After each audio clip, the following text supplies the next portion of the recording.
Hello everyone, welcome back to Soccer Talk. I've got a special one tonight. Minimus Derby special, junior special. Joining me in the show today is Irvine manager Ben Carson. Thanks very much for joining me. No worries, pal, not a problem at all. Aye. No, also busy training now. How's training been so far? Aye, it's been good, mate. Aye, that's me done for the night. Dave, my assistant, will take the rest of it. So, as you can see, the boys are buzzing for Friday now. So, aye, there's plenty of numbers there anyway, and plenty of boys trying to push themselves into the team for Friday night, anyway, that's for sure. Aye, good stuff. No, big game Friday. It'll be brilliant, a great occasion.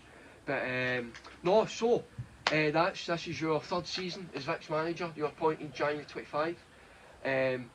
Successful season last year, won promotion from the 4th division into the 3rd. How's life been so far in the 3rd division? It's been tough, mate, to be honest. It's been a tough start, mate. To be fair, mate, it's been a muchness. I've spoken to a lot of people about that. It's 8 teams that get promoted for last year. So, listen, we get promoted last year. There was loads of good things last year. There's loads of things we could have improved on. But our main aim was to get promoted last year, and that's what we've done. So we can't huff too much about it. But we'd have liked to have been a lot better, to be honest. There was a lot of performances there that weren't very good, but there was also a lot of good performances in there with that and all. Beat some decent teams, and I'm talking about decent teams in terms of teams that are flying already in this league. Like I called it even this time last year with East Kilbride YM, sorry. They came up for amateur leagues, but I knew their squad and knew the boys I'd signed and boys that were in their squad that were senior and stuff. So, like Aim and your Royal Alberts and teams like that, mate, they were top sides in the 4th. So coming up to 3rd, you're playing these kind of teams again, and it was important we try to make it out again. The squad competitive. We lost a few boys that have had for a good few years for maybe 20s football and then went to Irvine Meadow and stuff like that. So, listen, it's been a hard start. We've seen the fixtures coming out. We knew it was going to be a tough start. It was important we try to pick up as many points as we can. We've only got 3, mate, and we're off the back of 3 defeats, which is disappointing. But when you look at the whole scale of it, there's 2 teams there for me that are probably going to run away with it. I spoke to even the committee the other day about we go to East Kilbride YM come here and beat us 4-2. And on another day we could have probably nicked a draw that day. And then the opposite to that, they go the following week away to Vale Even, who for me are one of the bigger sides in this league and probably a team that I had pushing to win the league as well. They won't beat them 7-0, so you can see the comparison with results where that as well, mate. I think teams are still settling down with holidays and all that type of stuff. So it's been a tough start, but where that the boys have still showed us promise within the performances. There's been good bits and obviously there's been bad bits as well. We're conceding too many cheap goals. We're trying to improve that as well by bringing in players. And listen, I think in these leagues you need that freshness. When you see my teams, it's always got a youth about it. I always want to develop young boys and make them better. But with that in these leagues, kind of waiting, as I'm saying, your Royal Alberts and teams like that, we went to them a couple of weeks ago and it's 6'4" guys that have played for a long time, amateur football, and listen, they can play, but they've got a real pride in defending. And I think sometimes when I was here, even last year, we're losing a lot of goals for probably us attacking teams. I want my teams to go and attack, but it was mainly trying to keep the back door shut at times. And last year, when we look at our goals, falling our goals against, we lost a lot of goals last year, and we've kind of started the same this year. So it's early enough in the season to try and plug the holes, which is try to defend a wee bit better, but still not lose that threat of going forward and being creative. Because that's, listen, we all like to come and watch games of football that are good and creative and scoring goals, and it's going to be a mixture of that. You know what I mean? It's going to be a mixture of that this year. But listen, we've not started great in terms of league position, but there's enough in the performances to say we'll get better. We're only going to get better. We're not going to get any worse. We're only going to get better and improve. Again, there's a fresh new squad about it as well. Still got 4 trialists the other night. Our training mates still looking at things to add on to it. So that's a positive thing. And the boys are all looking at boys the likes of signed your Lewis Nielsen's and players like that. They want better players. No better players in terms of 1 week for all. We want to improve all the time. We don't want to just sit still. So it's been a tough start, mate, but we'll get there. We'll get there. Yeah. Building blocks along the way. That's it, mate. Of course, that's it. Aye. Also, I was going to mention, you do have a very young squad, and you had quite a young squad last season as well, no? Aye. Well, to be honest, mate, when I first came in, you talked about when I came in January 25, I'd left Irvine Meadow, obviously, as you'll know. Yeah. And my plan was probably to take a bit of time out, but when I spoke to the club and where the club were at the time, they were sitting near the boat in the league, and I was sitting doing nothing, and I'm a football guy, and I played here as a young boy, and I knew if I could get, there was a 20 squad there that I built for maybe 2 or 3 years at Irvine Meadow. We were very successful in terms of, they went and won the Conference League. For me, we were the best team in the West of Scotland, development wise, so I'm talking for 16 to 19 year olds, we're the best squad in Scotland for me. Your Ethan O'Hare's, your Harry's, your Big Innes Lamberts and players like that, Yusuf Debussy, who's with me now. So when I took the job, I thought I could probably get the boys in a bit earlier than I did. And they prefer Irvine Meadow, they try to keep on holding their assets. I thought I'd want something a wee bit earlier, but They turned it on to wait to the end of the season and build a new squad with him last year, and that's what we've done. And we were very young last year. It was probably maybe like Ethan and Yusuf had played a few first team games at Irvine Meadow. Big Harry Lockwood had played a few first team games, but not a lot of them had like a full season under their belt. And I always think at this level, you've got to earn your crush. You've got to come down and play games. I see boys that are probably sitting on benches at not like name clubs, but like Troon and teams like that. They're not playing games, and you need to be playing at a certain age. And I think the age between 16 to 18, 19, 20, you've got to be playing football, either down the leagues or if you're exceptional, you'll be playing up the leagues anyway.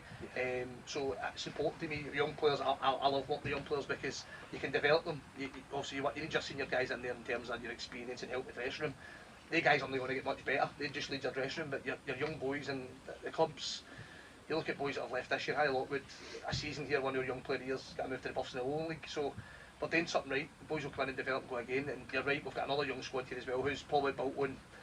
Like so, I had Owen McCallum, Buffs 20s, but Taylor, he was coming up 20, so it's a mix of 20s players as well.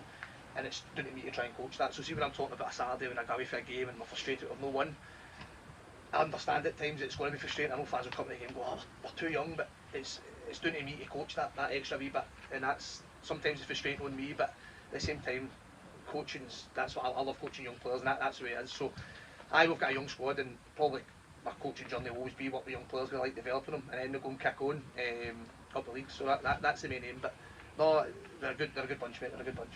No, good. You came from Irvine Meadow, you captained Irvine Meadow, played for Irvine Meadow most of your career. You then came to Irvine Vix. How did it feel crossing the town? It's no. See, for me, it's no hard because see if it's left at Banter. That's where I always think it should be. And yeah. I don't hide away. I grew up Irvine Meadow fan. I went to Irvine Meadow with my dad. Even when I was at senior, I was at St Mirren as a young boy, and whenever they had a game, we went and watched the Meadow. That was my team. We go to Winton Bowling Club, and then we come out and watch Winton with the guys for the Towlands Bowling Club. That was our day out. We'd always support Meadow.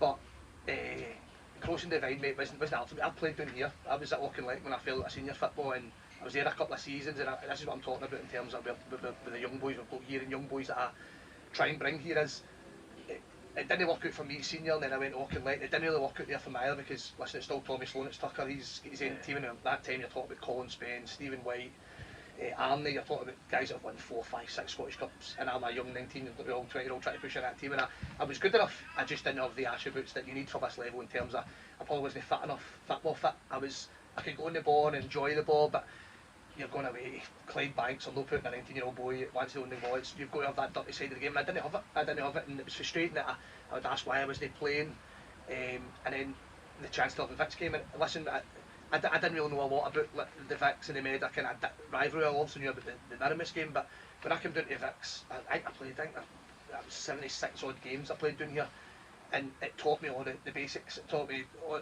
you see Irvine Vix's park, it's so tight. See, on a Saturday you're on that park and you're playing, a guy's 2 inches away from you, and to be fair, Big Dave McCarthy, my assistant, he was the older in the dressing room. He was in his 40s still playing probably, so listen, he was the experienced man, and he was the man that was giving me. He played with Beeve and Troon and all that, so it was him that was telling me, you need to add this to your game. So my ambition was all just to come and play as many games at this level as I possibly could, and try and be the best player, and eventually hopefully catapult myself up.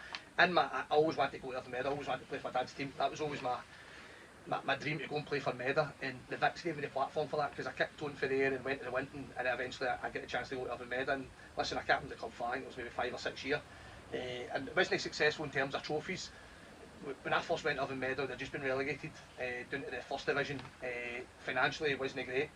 I know I was on the Winton on a good couple of pounds. I went to Meadow for virtually nothing to play for the team I wanted, that I supported, and it was hard, and we went through a few managers and went through tough times.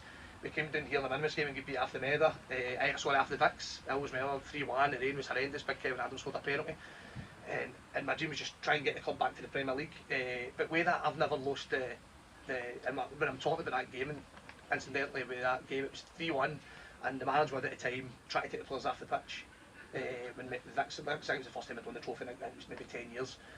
And I know deep down also I was gutted that I've lost the Minimus game, but I knew, listen, the Vix boys were kind of itchy-peachy that time in the same league, and I always remember a manager trying to take us off the pitch, and I went into the dressing room and brought all the players back onto the pitch, because that's not what you do, that's not the way you represent the club. And I think Wally always talks to me, I always had respect for me after that, because I made sure that the players get back on. I don't imagine even come back onto the pitch, but we came back on and clapped Vicks lifting the trophy. And I think we always had that wee affiliation with me. Every time I came back or we played them, I always had a soft spot for the Vicks. It wasn't. I don't.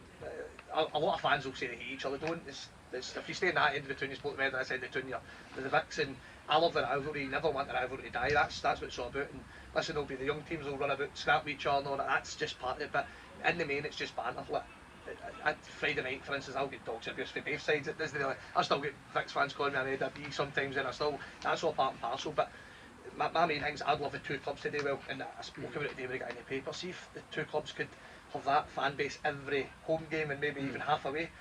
How good would it be? I mean, these games, sometimes I get 1,600, maybe 2,000 fans at these games, and imagine you had that every second Saturday. Your financial you'd be sorted. I mean, you'd be built through leagues, but I understand that the game is, in paper it's a friendly, but it means so much to both sets of fans. So, crossing the divide, mate, your question to me, it's hard at times with the banter, but I just want both teams to do well. And I'm loving Vic's manager now, and I love the guys running about the club. It's a small committee, it's 4 or 5 of them. And walking and working, my missus mucks in a match day cell and drink in the wee club when we can, and so it's got a good wee family feel. My son comes to the game, my missus' boys come to the game, and that's what it's all about for me. So when it comes Friday night, there's a rivalry there. We want to win, we're desperate to win, we're the underdogs obviously, but the divide's no bad, mate. It's good, you get a good bit of banner. Aye, no, good. So obviously you mentioned being underdogs. How do you treat having that underdog tag? Do you go there relishing it? Do you use it as a motivation, or how do you feel about the underdog tag? I think it's just for me, and obviously we'll speak about the game. Is this one that came out after the game?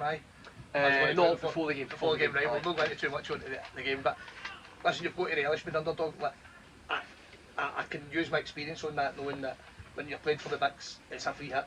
You're not expected to win, and when you play with the medal, all the pressure's on you. So, listen, I'm not saying that Irvine, Jamie Cow will be feeling under pressure. Absolutely not. He's got a good enough squad. He's won at 5-0 last year. Jamie's a top coach, and they've got a great squad, and they can bounce into their 20s and bring some new boys in as well. That's my squad. I've heard for the last 3 weeks it's a team of youth teams boys that we're playing. We've even got youth team players. We've got a first team. That's it. So my boys will need to go to the well for me for 2 games in 2 days. So. But underdog, there's no pressure on us. We should be going there and relaxing and enjoying the occasion, but with that feeling of winning. Like, don't be scared to go and win. That's it. And it's all cliche. You play the game, no occasion. That's easy said and done when you've played a few of them. But when you're going there with boys, and I'm talking about boys that maybe not played anywhere near that size of crowd, and maybe not playing against a team as good as the Meda, because I'm not they're a top side. They came here last year. And I played in decent Meda sides. They were one of the best Meda teams we've seen last year. Well coached, well drilled, and listen, I know they spend a few quid. That's part and parcel of it.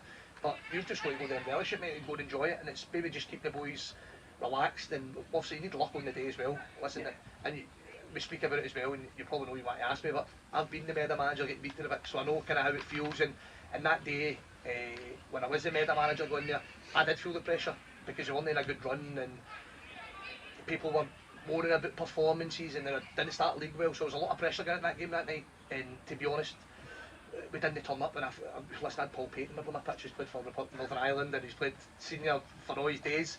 And even that game caught up with him. David Paul was obviously coming to end his career, but the Vicks had nothing to lose that day, and they went for it, and we kind of sat off a wee bit. Listen, they got a bit of luck on the day with a penalty and bits and bobs, but they deserved their luck that night. So I know how it feels to be in the other end of it. So that'll be my motivation comes some Friday nights. The boys, listen, go and enjoy it. I hate the word free hit, but nobody's expecting us to go in there and win. And our boys have got to have that feeling, but with the feeling they can win, because we'll be well drilled for that, we'll be well organised, ready to go there. They said you have to go and mind your luck, but it's something they can all look forward to, because when you talk to players, even when I signed players at the Medal, when players came into the Medal when I was there, they all wanted to know about the Minimus game. Even when I was down here as a boy, I loved the Minimus game, playing with the Vicks, because that was the team I supported. I wanted to go and do them, I wanted to show that I can play at that level, and I know a few boys that played in that team at the Vicks that went on and had a decent career playing against bigger clubs. So no, it's the motivation's there, mate, and it's just keep the boys calm and relaxed, and hopefully on that night we put on a show, and you never know what can happen, you never know. Yeah. So no one knows about that game probably better than you, really. You've been in both ends, grew up watching the games over the years. It's 100th Minimus Derby this year. I believe it is, mate. So I just want to touch also Irvine Vicks, massive game for the club itself. This is probably the Vix's biggest game in the season so far, probably. They get the biggest crowds here. Oh, aye. Do you, what I wanted to ask you was, going into these minimus games, obviously you managed to with Vix, do you approach them differently to other games, or just the same as any other game?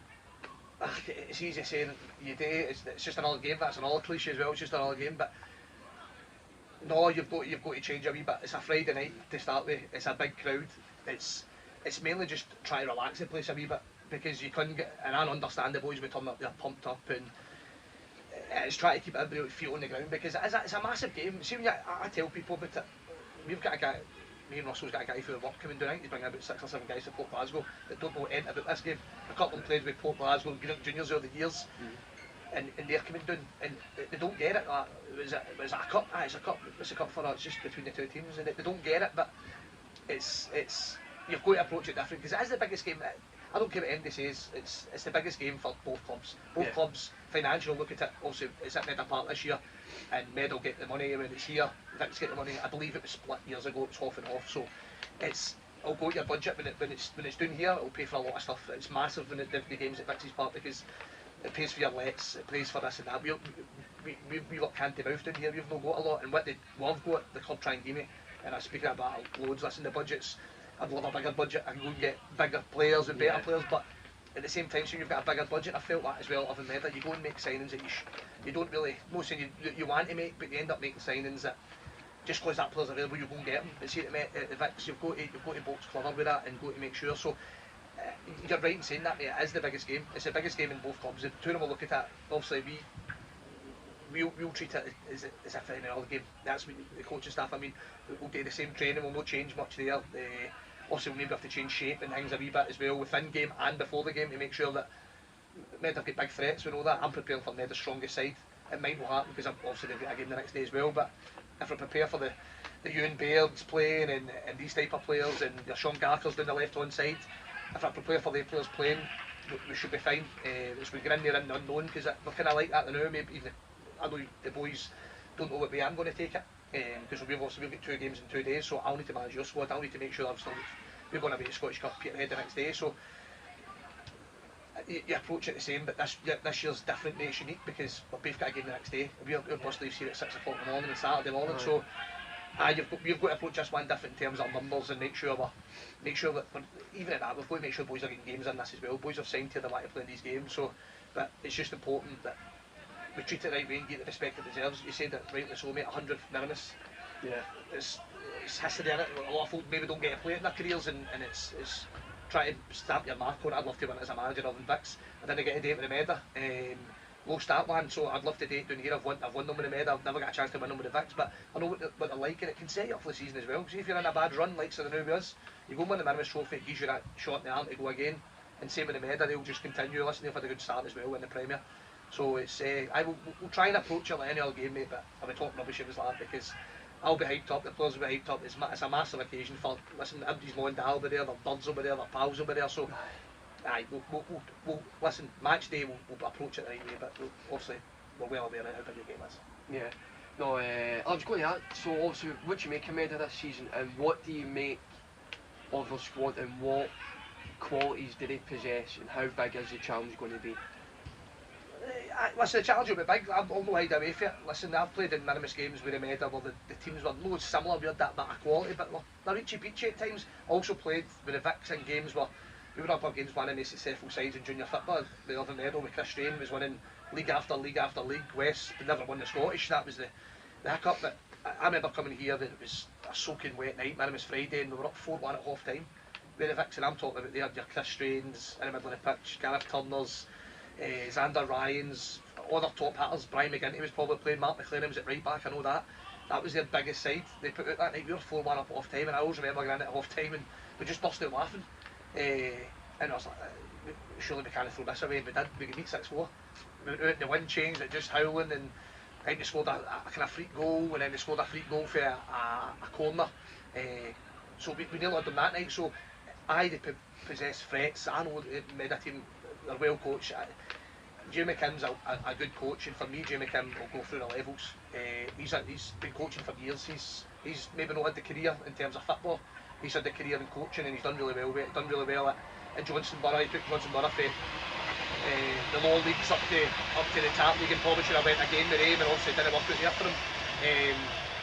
But he'll go again, and I know the threats have still got the players out there. Ewan Baird for me is in the league's probably one of the best wingers you'll get. He can play off the right, play off the left, he can play through the middle. Ewan Baird's, and he'll be a big danger, but we're at, they've got loads of dangers, they've got loads of quality all over the pitch. So we'll be well rehearsed on them. It's just trying to contain them and frustrate them and impose our quality in the game or not, because we've got quality as well. Obviously we'll need to be a wee bit more defensive come Friday. We'll need to make sure we're not getting anything stupid away, but we'll still have to be a threat, and we will. Obviously you've got your Lewis Nielsen, you've got the Alpines, Yusuf's the middle of the park. Stuart Hanna, my captain's played in them as well. Stuart Hanna's played with the Vicks, he's another Judas that gets it as well. Stuart, he's played with the Vicks, played with the Meda, so we've got to tap into his experience as well. So no, listen, we know the threats they're going to have, and it's just, listen, maybe no going over too much with the boys, maybe just give them a couple of tips, because they can start overthinking things. So listen, on the night we'll know their dangers and their strengths, but we'll also know their weaknesses as well. So that's first we go into pose, and hopefully on the night we get that wee rubber green, and our report. Our performance will need to be top, and Meadows will need to drop below where they usually hit. They've had a good start to the season, upper division, outstanding last year, winning the league. But again, they've lost a lot of quality as well as moved on. But I think they've replaced it with decent quality as well, and bits of experience that Jamie will probably want. So no, it's we know their threats, but also we've got to impose our. We've got good players there, and Jamie will probably do the same thing as us. He'll be going to know things about us and the way we play, and we'll probably get guys watching us as well, which they tend to do. So listen, hopefully it's a tight game, a tight affair, and let the best team win, as we say all the time. Let the best team win. Aye, no, 100%.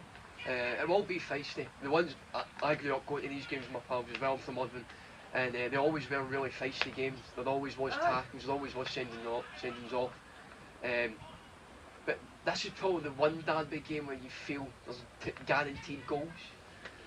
I hope so, mate, and I hope it's in the Meda net, no one else. But I know, mate, I get you, mate. I've played in, again, don't want to keep going on, but I've played in loads, 4-3s, and that one I'm talking about 6-4. I think I've played in 2 4-3s. I've played in. There's always goals. There's very rarely. Well, last year was the Meda got 5 against us, and we hit the bar about 4 times that night and never got a goal that night. But there'll be goals. There'll definitely be goals. There'll be action, and that will just be the occasion that does that, mate. I'm just touching on my experience when I played, and the occasion just takes you the line sometimes, and listen, your adrenaline takes you into tackles, your adrenaline keeps you running. They're great games, mate, and it's the fans that bring it, and that's why I've played in games. I don't know what age you? I'm 19. 19. I don't know if you remember the game we had. I think it was maybe my first Meda one, and it was 4-3, and it was a day that they got abandoned when the Riot fans came in. Kevin Adam gets spat on, aye. Yeah. So I would played that game, and Vicks were up 2-0, and we pulled it back 2 each. I think Stuart Hanna scored a header. And Greg Vernon had a wee dodgy, he was meant to kick it back to the goalie, and I think that's what started it, to be honest, mate. It was a bounce ball middle of the pitch, and I don't know what happened in his day, but Greg Vernon was meant to kick the ball back or whatever, just ran with the ball and ran the goal and scored, and it started a riot. The Vicks fans going to the pitch and started flinging balls and all that, and then it managed to get cleared up. The Vicks got the park score again, make it 3 each. Then the Meda fans came on, the Vicks fans, so it ended up, it wasn't a good look for the game, mate, and then obviously Kev scores the penalty, make it 3 each, and it goes to celebrate in front of the Meda fans, which is well entitled to do, and a guy jumps in the one spit right in his face, and for there, Callum Scott was the referee who's refereeing the senior games now in the SPL. He put the game off until the Riot fans came in and managed to split two halves. So that was the side that we don't want to see. We don't want to see any of that. And I don't think that will ever happen again, because that was just took out of hand, especially the Meda fans splitting the game. That was shocking. But like I said, we don't want to lose the young team aspect to it, because they bring the colours, the pyro and all that. I know it'll be banned again. Somebody will be able to get in. It always happens. Obviously, I like that side. It obviously done in a safe environment. Obviously, you're going to have older guys at these games, but they're feisty, mate, and there is goals. And listen, I went through the other week showing my wee boy and my two boys and my missus the games over the years, and they couldn't believe the scores and the goals and all that. And that's hopefully that's what it is on Friday. Let's talk about the 4-3s. Hope it's a 4-3 and it's to the Vicks. And we can celebrate, but no, mate, you're spot on. There is always goals, there always action, they're always sending offs, and that's why I think folk go to them, because a lot of folk, and I hope it's going to speak to the tune now, as I said, they're saying about it's 2 youth teams. It's not going to be 2 youth teams. Listen, Jamie's not going to be putting a youth team out. He'll listen to have young boys involved in that squad and maybe a couple playing, but it's still going to be a right good Meda side. And listen, as I said, I've not got a youth team to put out, so I'll just have to manage my squad as best I can. So no, hopefully everybody goes, behaves themselves to start with, and then hopefully it's a good occasion, and as I said, let the best team win, and everybody enjoys it. And then listen, Saturday, bring Saturday, you're filming an oil, so the Minimus is a great festival. I've been over there when we've won before, I've been over there taking abuse, that's what it's all about. As long as there's a handshake and a bit of laugh and a joke, I'm all for it. But goals and a Vicks win will do me. Aye, no, definitely. So obviously a lot of new players. How do you think your squad is going to feel going to Meadow Park? Because the majority of them will be their first time playing there.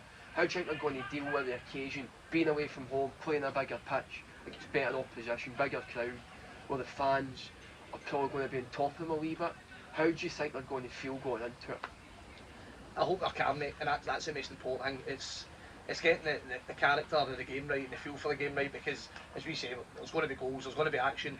We're up against a top side, but we'll no hide away from that. The boys know that. The men are a right good side, and it's down to them. I can only give them, as I say, touch of experience. I've played in loads. I've managed a couple now, and I've been involved in a few. The Meadow players will be feeling the same. There'll probably a few of them that's never played in one, and I've seen, and I'll not mention names. I've seen players that have played in big games, where Meadows and Pollocks and up the leagues played in big games, then a Minimus game they absolutely freeze because of the way it goes. Because as soon as you get a touch, you're getting smashed, and we've got to bring that into the game as well. Because the Meadow are a top football side, and we try our best to play football. I try and coach football for the back, and we try to play through the thirds, and we try to create chances. That's how we want to play. The middle top players try to do the same, so it's trying to impose your style in the game. But I think these games, mate, the first 10-15 minutes are so important in these games that you get into the game and you grow into the game. You don't lose 1-2 goals, then you're chasing the game, the full game. You've got to stay in it as long as possible. But again, go and enjoy it. Go and enjoy it. You might not get to play in one. And as I said, I will get young boys, but we've also got, as I speak about, Sugar Anna's played in same both clubs. So he's key for us, his experience. Lewis Nielsen as well. Lewis Nielsen, I signed him for Irvine. He played the last one we get beat, so Lewis is an experienced player. Lewis has played for amateur Scotland and all that, so he's got the experience as well. He's captain in the last few weeks. He's been in the Meadow dressing room. He's played with pressure. So I can only take it so far. It's the boys on the pitch that are going to have to help these boys as well. And on that day as well, listen, as I say, the Meadow boys are going to be, some of them are going to be feeling for the first game. Jamie's had a feel for the last one and they've done really well, but Jamie will be on their illusions. It's going to be an easy game. On paper, everybody will look at it and go, the wee bit still get beat. That's just the way everybody says. But listen, it's a Minimus derby and anything can happen. But it's important we grow into the game as best we can, mate, and we'll just, as I say, it's try to keep the boys calm as possible going into these games, because it couldn't go away for you. It couldn't go away for you with the crowd on top of you, a big pitch, bowling green. You've got to keep the boys well. You've got to, the things we talk about in there and the things we talk about for pre-season, and take the temperature of the game in terms of getting the ball to each other safe side and helping each other. They be small details of why you go up to Meadow Park and try and play. We'll not go there and just launch the ball. We'll try and play our way out of danger. We'll be risky. It might cost us. I don't really care. I want to go there and make sure the boys, I'm not going there just to lump the ball, and we've not got players like that anyway. We need to try and play a wee bit as well. So play without that pressure and enjoy the game. That'll be my voice to them. But hopefully when it comes we'll be fine, mate. We'll be fine, and hopefully we'll celebrate at the end of the night. Yeah. No, so just for the season, what are your ambitions for this season in the third division? Mate, my ambitions was always the same, and I would never start a league season without saying it. My ambitions was to win the league. I wouldn't start a league season, don't even think that, because if you go in to a league season, no one to win it, what is your ambitions not being? And I know, listen, we've not got the biggest budget in the league, we might not be the best team in the league, but you can make up for that, definitely you can make up for that. We've not started the league well enough to look like we're going to go and win it, but there's 3 places up for grabs. Last year was a bit of a weird season, mate, in terms of it was 8 get promoted with the league reconstruction. Yeah, so I look at a lot of, we've got Mike down here who does all the highlights on YouTube. He's the best I've ever seen at it. And I ain't ask, Mike will send me any wee clips I need, Mike will send it. So I go back and watch last year's pre-season, I watched last year's games, and you're looking at, there's a lot of games there, mate, that didn't mean anything at the end of the season. I hated that. I hated that. We were going to get promoted. We were within the 8 places. I think we sat about 8 for the last 4 games. We'll just wait for that point to get promoted. And then see for there, mate, it's kind of, boys are maybe looking at next year. They've done alright for the first half of the season, and it was kind of false at the end of the year. There was a lot of games there was nothing really in it. 2-1, a 1-0, an odd mistake here or there. So my thing to the boys was, we need to make sure we're, come the last 6 weeks of the season, we're pushing for something. Yeah. And listen, we're sitting in a relegation zone now. We'll be fine. We'll not be in that.